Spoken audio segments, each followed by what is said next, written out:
7:30 Night News Headline. Negombo சிறைச்சாலையில் பெரும் பதற்றம். மோதலில் உயிரிழந்தோர் எண்ணிக்கை 25 உயர்வு. நாட்டின் இறையாண்மைக்கும் ஒருமைப்பாட்டுக்கும் பாதிப்பு ஏற்படும் போது மௌனம் காக்க முடியாது. எதிர்க்கட்சித் தலைவர் சஜித் பிரேமதாச. மேல் மாகாணத்தில் டெங்கு நோயாளர்களின் எண்ணிக்கை அதிகரிப்பு. பேருவளையில் உள்ள மைதானம் ஒன்றில் கிரிக்கெட் விளையாடிக் கொண்டிருந்த வீரர் திடீர் மரணம். நியூயார்க் புரூக்ளின் பாலத்தில் கோர தீ விபத்து. 250வது சுதந்திர தின வான வேடிக்கையின் போது அரங்கேறிய பரபரப்பு. ஆயுள் மீடியா இரவு நேர பிரதான செய்திகள். செய்திகளை வாசிப்பவர் அரவிந்தன் பானுப்பிரியா. வணக்கம். நீங்கள் இணைந்திருப்பது இலங்கையில் சமூக வலைதளங்களில் அவதானத்துடன் செய்திகளை வழங்கும் ஆயுள் மீடியா இரவு நேர பிரதான செய்திகளோடு. நீர்கொழும்பு சிறைச்சாலையில் கைதிகளுக்கு இடையில் ஏற்பட்ட மோதல் இன்று பெரும் வன்முறையாக உருவெடுத்துள்ளது. இந்த வன்முறை சம்பவங்களில் உயிரிழந்தோரின் எண்ணிக்கை தற்போது 25 அதிகரித்துள்ளதாக போலீசார் உறுதிப்படுத்தியுள்ளனர். இந்த மோதல் சம்பவத்தில் சுமார் 100 பேர் காயமடைந்து நீர்கொழும்பு பொது வைத்தியசாலையில் அனுமதிக்கப்பட்டுள்ளனர். இவர்களில் பலத்த காயமடைந்த 13 பேர் மேலதிக சிகிச்சைகளுக்காக கொழும்பு தேசிய வைத்தியசாலைக்கு மாற்றப்பட்டுள்ளதாக வைத்தியசாலை வட்டாரங்கள் தெரிவிக்கின்றன. இன்று காலை நீர்கொழும்பு சிறைச்சாலைக்குள் ஏற்பட்ட திடீர் பதற்றத்தை தொடர்ந்து கைதிகள் சிலர் பிரதான வாயில் வழியாக வெளியேற முயற்சித்ததாக எமது செய்தியாளர் தெரிவித்தார். நிலைமையை கட்டுப்படுத்த போலீசாரும் விசேட அதிரடி படையினரும் களமிறக்கப்பட்டதுடன் சிறைக்குள் இருந்து துப்பாக்கிச் சூட்டு சத்தங்களும் கேட்டதாக தெரிவிக்கப்படுகிறது. சூழலை கண்காணிப்பதற்காக விமானப்படையின் ட்ரோன் கருவிகளும் பெல் 412 ரக ஹெலிகாப்டர் ஒன்றும் பயன்படுத்தப்பட்டதுடன் மேலதிக இராணுவத்தினர் பாதுகாப்பு பணிகளில் ஈடுபடுத்தப்பட்டுள்ளனர். தற்போது நிலைமை கட்டுப்பாட்டுக்குள் கொண்டுவரப்பட்டுள்ளதாக தெரிவிக்கும் சிறைச்சாலை திணைக்களம் கைதிகளை வேறு சிறைச்சாலைகளுக்கு மாற்ற நடவடிக்கை எடுத்து வருவதாக அறிவித்துள்ளது. இந்த சம்பவம் குறித்து அதிர்ச்சியும் கவலையும் வெளியிட்டுள்ள நீதி அமைச்சர் ஹர்ஷன நாணயக்கார தனது அமைச்சின் கீழ் உள்ள நிறுவனத்தில் இடம்பெற்ற இந்த சம்பவத்திற்கு முழு பொறுப்பையும் தான் ஏற்பதாக தெரிவித்துள்ளார். உயிரிழந்தவர்களின் குடும்பத்தினருக்கு ஆழ்ந்த அனுதாபங்களை தெரிவித்துள்ள அமைச்சர் எதிர்காலத்தில் இவ்வாறான சம்பவங்கள் இடம்பெறாதவாறு நடவடிக்கை எடுக்கப்படும் என்றும் அவர் உறுதியளித்துள்ளார். நாட்டின் இறையாண்மை மற்றும் ஆழ்புல ஒருமைப்பாட்டிற்கு பாதிப்புகள் ஏற்படும் போது அதனை தம்மால் மௌனமாக பார்த்து கொண்டிருக்க முடியாது என எதிர்க்கட்சித் தலைவர் சஜித் பிரேமதாச தெரிவித்துள்ளார். கதிர்காமத்தில் இடம்பெற்ற நிகழ்வொன்றில் கலந்து கொண்டு உரையாற்றும் போதே அவர் இதனை தெரிவித்தார். அங்கு தொடர்ந்தும் கருத்து வெளியிட்ட அவர், இன்று நாடு மறைமுகமான பொருளாதார ஏகாதிபத்தியத்தின் பிடியில் சிக்கியுள்ளதாக குறிப்பிட்டார். நாடுகள் மற்றும் சர்வதேச நிதி நிறுவனங்கள் நாட்டின் தேசிய நிகழ்ச்சி நிரலில் தலையிடுவதாகவும் இந்த சவாலை முறியடிக்க இன மத கட்சி பேதங்களை கடந்து அனைவரும் ஒன்றிணைய வேண்டும் எனவும் அவர் வலியுறுத்தினார். மேலும் தற்போதைய நிலையில் விகாரை கட்டமைப்பு வீழ்ச்சியடைந்துள்ளமையை சுட்டிக்காட்டிய எதிர்க்கட்சி தலைவர், அரசியல் கட்சி அரசியலுக்கு அப்பால் சென்று சம்புத்த சாசனத்தை பாதுகாக்க அனைவரும் அர்ப்பணிப்புடன் செயற்பட வேண்டும் என கேட்டுக்கொண்டார்.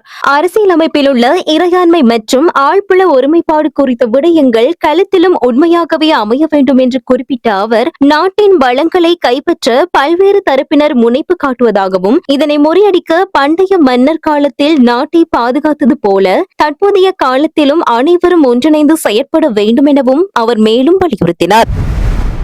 மேல் மாகாணத்தில் உள்ள வைத்தியசாலைகளில் டெங்கு நோயாளர்களின் எண்ணிக்கை உச்சகட்டத்தை எட்டியுள்ளதாக தேசிய டெங்கு ஒழிப்பு பிரிவு எச்சரித்துள்ளது.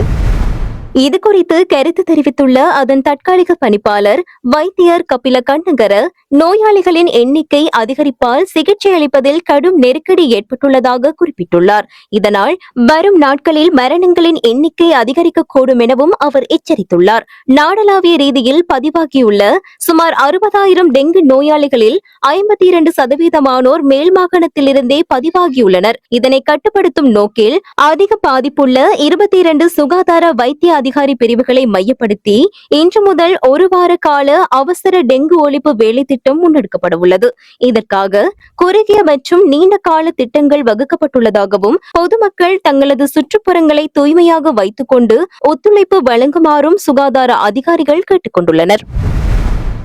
வேறுவளை சீனன்கோட்டை பகுதியில் உள்ள பிரபல பாடசாலை ஒன்றின் பழைய மாணவர்களுக்கு இடையில் நேற்று நடைபெற்ற சிநேகபூர்வ கிரிக்கெட் போட்டியின் போது விளையாடிக் கொண்டிருந்த 45 வயதுடைய வீரர் ஒருவர் மைதானத்திலேயே சரிந்து விழுந்து உயிரிழந்துள்ளதாக வேறுவளை காவல்துறை தெரிவித்துள்ளது. பேருவளை சீனன்கோட்டை பகுதியில் உள்ள பிரபல பாடசாலை ஒன்றின் பழைய மாணவர்களுக்கு இடையில் நேற்று நடைபெற்ற சிநேகபூர்வமான கிரிக்கெட் போட்டியின் போது விளையாடிக் கொண்டிருந்த வீரர் ஒருவர் மைதானத்திலேயே சரிந்து விழுந்து உயிரிழந்துள்ளதாக பேருவளை காவல்துறை தெரிவித்துள்ளது. உயிரிழந்தவர் பேருவளை பிரதேசத்தைச் சேர்ந்த 45 வயதுடைய ஒருவர் ஆவார். பழைய மாணவர்களிடையே உறவை வளர்க்கும் நோக்கில் ஏற்பாடு செய்யப்பட்டிருந்த இந்த கிரிக்கெட் போட்டியில் அவர் விளையாடிக் கொண்டிருந்த போது திடீரென மைதானத்தில் நடுவே சரிந்து விழுந்துள்ளார். இதனைத் தொடர்ந்து அங்கிருந்தவர்கள் உடனடியாக செயற்பட்டு அவரை பேருவளை பிரதேச மருத்துவமனையில் அனுமதிப்பதற்கு நடவடிக்கை எடுத்திருந்தனர். எனினும் மருத்துவமனையில் அனுமதிக்கப்பட்ட போது அவர் உயிரிழந்துள்ளதாக வைத்தியசாலை தகவல்கள் தெரிவித்துள்ளன. திடீர் மாரடைப்பு இந்த மரணத்திற்கு காரணமாக இருக்கலாம் என சந்தேகிக்கப்படுவதுடன் இந்த சம்பவம் தொடர்பாக பேருவளை காவல்துறை மேலதிக விசாரணைகளை மேற்கொண்டு வருகின்றது. அமெரிக்காவின் 250வது சுதந்திர தின கொண்டாட்டத்தை முன்னிட்டு நியூயார்க் நகரில் உள்ள புகழ்பெற்ற புரூக்ளின் பாலத்தில் கடந்த சனிக்கிழமை பிரம்மாண்ட வானவேடிக்கை நிகழ்வு நடைபெற்ற போது அந்த பாலத்தில் திடீரென பாரிய தீ விபத்து ஏற்பட்டுள்ளது. அமெரிக்காவின் 250வது சுதந்திர தின கொண்டாட்டத்தை முன்னிட்டு நியூயார்க் நகரில் புகழ்பெற்ற புரூக்ளின் பாலத்தில் கடந்த சனிக்கிழமை இரவு பிரம்மாண்ட வானவேடிக்கை நிகழ்வு ஏற்பாடு செய்யப்பட்டிருந்தது. நிகழ்வு மிகவும் கோலாகலமாக தொடங்கி நடைபெற்றுக் கொண்டிருந்த போது திடீரென அந்த பாலத்தில் பாரிய தீ விபத்து ஏற்பட்டது. வானை நோக்கி பெருமளவில் கரும்புகையும் தீப்பிழம்புகளும் எழுந்த காட்சிகள் அங்கிருந்தவர்களால் படம் பிடிக்கப்பட்டு சமூக வலைதளங்களில் வைரலாகி வருகின்றன. விபத்து குறித்த தகவல் கிடைத்ததும் சம்பவ இடத்திற்கு விரைந்து வந்த தீயணைப்பு குழுவினர் நீண்ட நேர போராட்டத்திற்கு பின்னர் தீயை கட்டுப்பாட்டுக்குள் கொண்டு வந்ததாக அமெரிக்க அதிகாரிகள் தெரிவித்துள்ளனர். வான வேடிக்கை நிகழ்வின் போது பொதுமக்கள் அனைவரும் பாதுகாப்பான தூரத்தில் நிறுத்தப்பட்டிருந்தமையினால் பெரும் அசம்பாவிதங்கள் தவிர்க்கப்பட்டு எவ்வித உயிர் சேதங்களும் ஏற்படவில்லை என்பது குறிப்பிடத்தக்கது. அமெரிக்காவின் 250வது சுதந்திர தினத்தை முன்னிட்டு கடந்த 4ஆம் திகதி சுதந்திரம் 250 என்ற பெயரில் அமெரிக்கா முழுவதும் பல்வேறு பிரம்மாண்ட கொண்டாட்ட நிகழ்வுகள் ஏற்பாடு செய்யப்பட்டிருந்த நிலையிலேயே இந்த சம்பவம் நிகழ்ந்துள்ளது. இத்துடன் ஆயுள் மீடியாவின் இன்றைய நாளுக்கான இரவு நேர பிரதான செய்திகள் நிறைவுக்கு வருகின்றது.